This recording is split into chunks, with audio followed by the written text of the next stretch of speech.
Morning, friends. I just finished two books. One I had read it a month before, and one I just finished yesterday evening. And the thought comes to my mind to talk to share what I've learned, what I've read. My dear friend, the author is well known. You all know this author very well. He's a very renowned person, renowned politician, and a very established author. He has written many books, and his name is Mr. Shashi Tharoor. Mr. Shashi Tharoor has authored many books, and one of the books we have just finished is the Great Indian Novel. It's nothing but a parody inspired from Mahabharata. And the second book which I have finished is India, from Midnight to Millennium. He's also worked in UN, based in New York. So therefore his interaction with the other countries was much better and greater than any one of us. He, in his book, The Great Indian Novel, writes, and he, in his opinion, he opined that poorer the nation, the more holidays it has. So I'll be talking to you on this thought: the poorer the nation, the more holidays it has, or the poor have more fun. In other way, he wants to say that.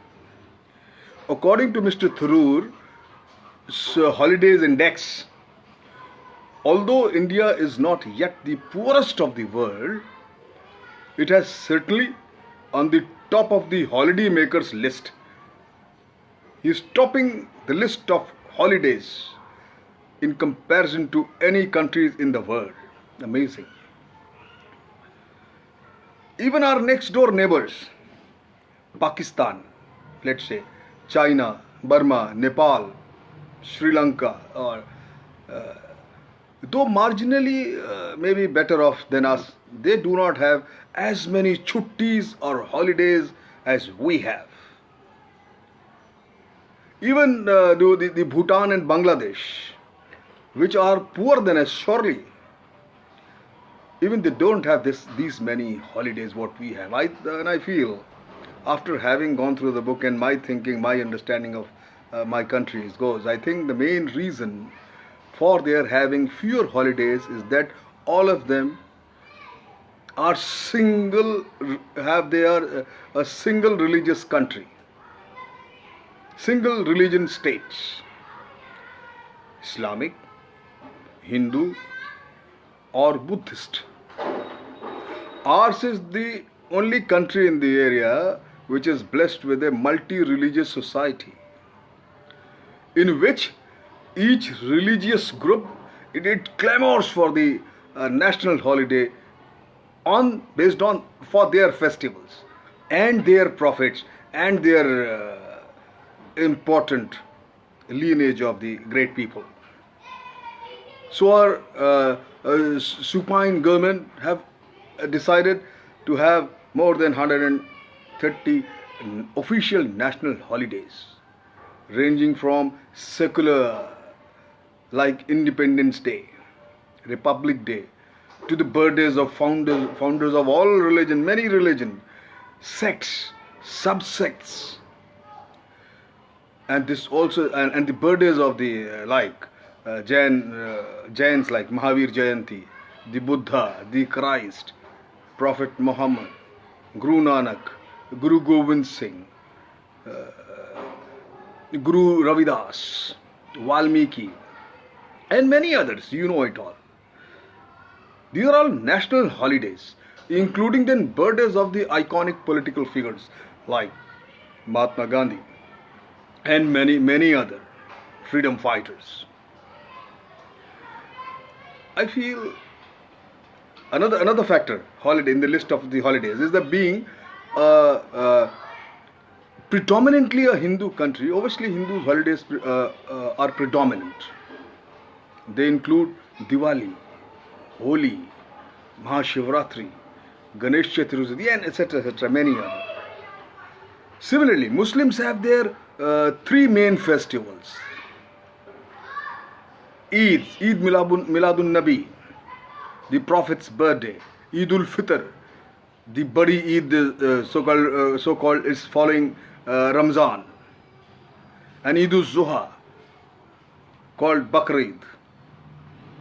They also have Muharram, which is predominantly a Shia festival, but everybody celebrates. Christians have their, besides Christmas, Easter and Good Friday. Sikhs, in addition to the two Gurus' birthdays, have martyrdom anniversaries of their 5th and 9th Guru as well as Baisakhi. Parsis have their New Year's Day, Navaroz. The list is almost long as the day in the year. There are many more. I have listed a few. You know it. It's never ending. Besides these, to start with, you also have 104 weekends.